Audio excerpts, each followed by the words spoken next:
of the biggest problems that, well, okay, let me explain a little bit how MRN works. MRN charges according to what your market size is. So in order to get the rights fees, and we are considered a top 100 market, the cost is, and I don't know the specifics right now, but the cost that you have to pay just for the rights. Then on top of that, remember, it's not MRN, it's PRN, and you also have to deal with the Indianapolis Motor Speedway Network to get the entire package of races. So you're looking at probably spending a large chunk of change and then trying to get the and you have to go out and sell advertising to it.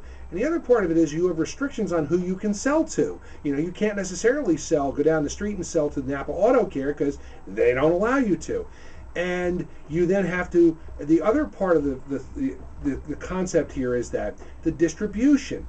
It used to be done on satellite. You also did it over the phone sometimes. Now it's ISDN. Well, ISDN costs upwards of $25 an hour to be connected. And let's face it, a broadcast is going to be 5-6 hours long. That's another expense. Then you got to pay somebody to run the board since it won't automate itself.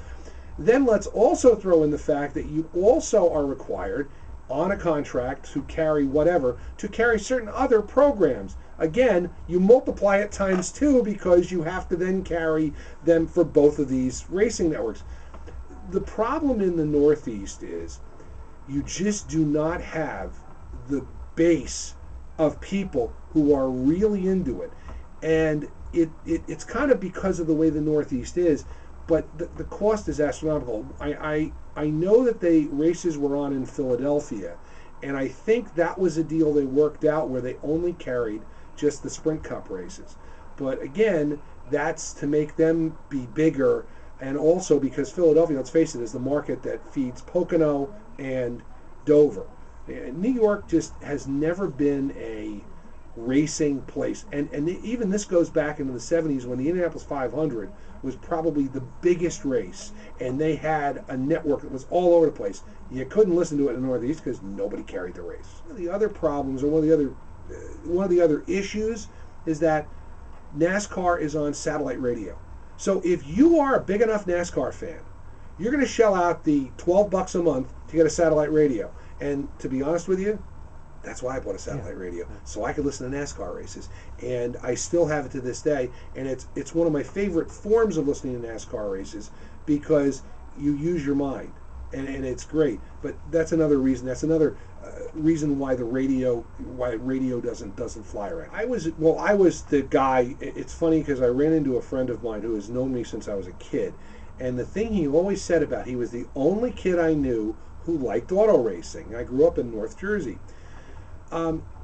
With the explosion of cable television, with ESPN, and with the explosion of NASCAR, it's a lot easier to be a fan nowadays than it was back then. Back then, I watched races on Wide World of Sports because that was the only, ABC's Wide World was the only place you could catch races. You'd see some races on ABC.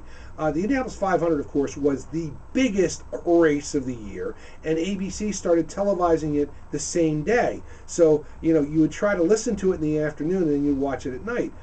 I was a fish out of water, but, back then it was a different world. It's a lot easier for people to become fans of NASCAR now because there's so much media and so much attention. The NASCAR fan, somebody who is in their 20s, you think about this, they've seen just about every NASCAR race, or every NASCAR race that they've been alive has been on television. That makes a huge difference. In the past 10 years, just about every race has been on a major network, whereas before it was kind of shuttled up to some of these other networks. Every race was on a major network, and that's one.